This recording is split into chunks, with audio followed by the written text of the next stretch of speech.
आपको यकीन नहीं होगा, पानी की कमी के चलते महाराष्ट्र के लातूर जिले में टकराव को नियंत्रित करने के लिए धारा 144 लगाई गई थी। इसके अंतर्गत पानी के स्रोतों के निकट लोग समूह में नहीं खड़े हो सकते। क्या आपको मेरी बात समझ में आई? थोड़े समय में वो जगह जहां हम मस्ती से खेला करते थे लड़ाई का मैदान बन जाएंगे, जहां शहर के लोग पानी के लिए लड़ाई करेंगे। हम इस तथ्य से कैसे इनकार कर सकते हैं, आने वाले समय में राज्य और देश आपस में लड़ाई नहीं करेंगे। क्या हमारे पूर्वज जानते थे कि हमें पानी को खरीदना भी पड़ेगा? क्या उन्हें यकीन होता? लेकिन आज ये बात सच है। इसी तरह से पानी के लिए विश्व युद्ध की संभावना भी है। पानी की समस्या चक्रवात या भूकंप जैसी प्राकृतिक घटना नहीं है। क्या हम इसके लिए जिम्मेदार हैं? पेड़ों की जड़ें नदियां और धाराएं बनाने के लिए पानी को सहेजती है। अगर हम पेड़ों को काट दें तो बारिश का पानी कहां जाएगा? समुद्र में, जहां वो किसी काम का नहीं रहेगा। गोदावरी नदी का जल स्रोत सूख चुका है। 40% कृष्णा नदी उजाड़ हो चुकी है।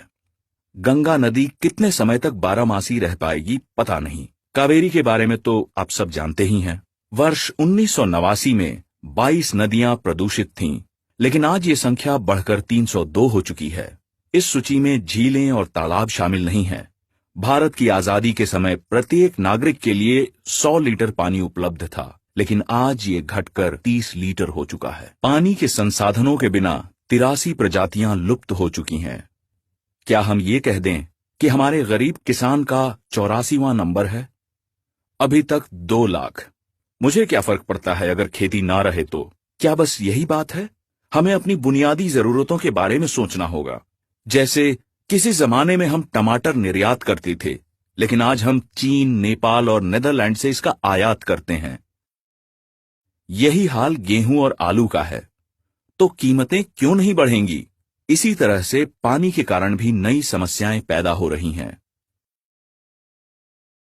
अब आपको समझ में आया, पानी की समस्या किसी और की समस्या नहीं है। यूनिसेफ की रिपोर्ट कहती है कि वर्ष 2040 तक 60 करोड़ बच्चों को पीने के पानी की समस्या का सामना करना पड़ेगा। इस स्थिति में उद्योग को अभी के मुकाबले में 30 गुना अधिक पानी की जरूरत होगी। इसी तरह से कृषि और बिजली उत्पादन के लिए बहुत सारे पानी की जरूरत होगी। हमेशा की तरह अगर हम इन आंकड़ों पर ध्यान नहीं देंगे तो पानी की समस्या हमारी जिंदगी को नरक बना देगी। साफ शब्दों में आपको कैसा महसूस होगा अगर लोग आपको आपका गांव छोड़ने को कहें? लोग अपने गांव को छोड़कर अलग अलग देशों में बस रहे हैं। ईरान, अफगानिस्तान, पाकिस्तान और चीन जैसे देशों से लोग प्रवास कर रहे हैं। गांवों में पानी की कमी के चलते सबसे पहले किसान शहरों की ओर प्रवास कर रहे हैं। समय रहते समाधान नहीं निकाला गया तो बहुत सारी समस्याएं पैदा हो जाएंगी। आपात स्तर पर शहर जरूरतों को पूरा नहीं कर पाएंगे। हम कहां जाएं? क्या हमारे आंसू सूखी नदियों को भर सकते हैं? अब हम क्या कर सकते हैं? एक ही तरीका है और वह है वृक्षारोपण। बड़ी नदियों के दोनों किनारों पर 1 किलोमीटर और छोटी नदियों के किनारों पर आधा किलोमीटर दूर तक पेड़ लगाएं। ऐसा करने का अधिकार केवल सरकार के पास होता है। आइए साथ मिलकर इस समस्या के बारे में सभी को बताएं ताकि सरकार इसके लिए कोई कदम उठाए।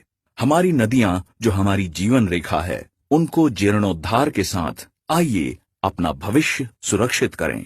मत भूलें, हमारे पूर्वज किसान थे और गीली मिट्टी हमें कितनी पसंद थी। अगर हमने इस समस्या का समाधान नहीं निकाला तो हमें अपनी मातृभूमि से रिफ्यूजियों की तरह जाना पड़ सकता है। हमारे आने वाली पीढ़ी हमें माफ नहीं करेगी। सोचने का समय चला गया। बिना सुरक्षित पीने के पानी के हर 21 सेकंड में एक बच्चा मर रहा है। क्या पानी बहुत तेजी से कम हो रही है? नहीं। This is a campaign to raise awareness that our